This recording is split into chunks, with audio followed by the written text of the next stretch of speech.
पुणी विवाद पुणी बंद है नीतिकांति।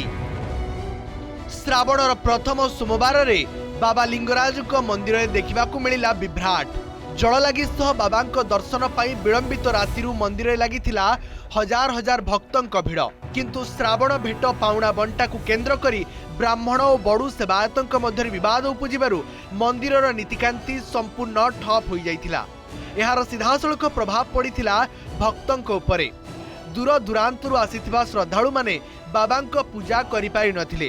केवल जल लागी करी निराश मनरे फेरिबाकू पड़िथिला। खाली सेतिकी नुहे, जल लागी बेले घंटा घंटा धाड़ी रे छिड़ा हेबाकू नै मध्य व्यतिव्यस्त होई पड़िथिले भक्त।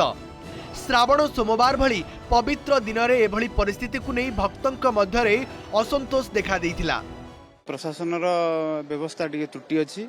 आमे मिनिमम 2टा रातिरु लाइन रहिलाणु बहुत अव्यवस्था चलची। 9% ठीक नाही, तेणुकर बहुत डिलेड हो। आमे कटकर आसिलु एते बाटेला हमको लाइन रे छाड़िबे ना नहीं। एड पाकर आस के लोक को छाड़ुचंती हम केमे टिआई पारुचु गोडा तो चिएडा होई पारुचु को।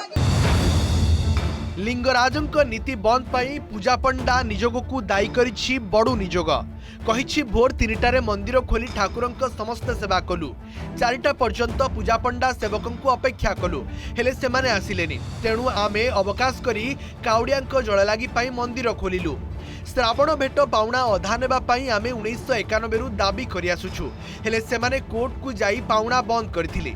2024 रे कोर्ट का निर्देश पर भी आमको पाउणा मिलु नथिला। एबे आमे पाउणा पाइबा पाई निष्पत्ति हेबारु सेमाने सेवा बंद करूछंती। सेपटे पूजा पंडा निजोगर संपादक कहिसंती एहार स्थायी समाधान पाई आमे बारंबार ट्रस्ट को चिठी लिखिथिलु, हेले तार कोनोसी समाधान न हेबा फଳରେ बारंबार एमिति विवाद सृष्टि हेउछि। तांकर एटा गोटे अभ्यास रे परिणत होई गली। से प्रति 2 मास 3 मास रे नीति आ लिंगराज महाप्रभुंग मुंडो को जामिनी रखिकी नीतिकांति बंद करिया तांकर गोटे पारंपरिक अभ्यास हो गली। सी गोटे एटा सेवा करि सैलेनी। बड़ू सेवायत माने अध्यय नेबे बोली ता ट्रस्ट बोर्ड निष्पत्ति ही चलीथिला। 95 मसीहारू एमाने पूजा पंडा सुवार माने विभिन्न प्रकार माली मकदमा करिक आज पर्यंत गढ़ी चलथिले। शेष 2024 रे हाईकोर्ट माननीय हाईकोर्ट तांको रिट को डिसमिस करले। तेणु ट्रस्ट बोर्ड निष्पत्ति नेला एवं एंडोमेंट कमिशन निष्पत्ति नेले जेहेतु एटा बड़ू मानकर सेवा राइट, बड़ू माने एथरे पाइबार अधिकार। राति 3टारू जाई करबोनी किंतु 6टारे जाई करबो।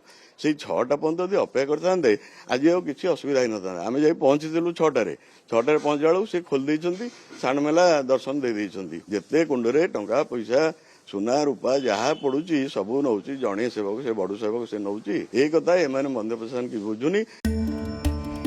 प्रशासन और मंदिर कर्तृपक्षों हस्तक्षेप पर तुटी विवाद। लिंगराज मंदिर कार्यनिर्वाही अधिकारी पूजा पंडा निजोगों बैठक पर समाधान बाट फिटी। मंदिर प्रशासन प्रतिश्रुति मिलवा पर निशर्त भावे नीतिकांति आरंभ करिसेंती उभय पक्ष। दीर्घ 8 घंटा पर बाबा लिंगराज को दर्शन और पूजार्चना सुरुखुरे चली।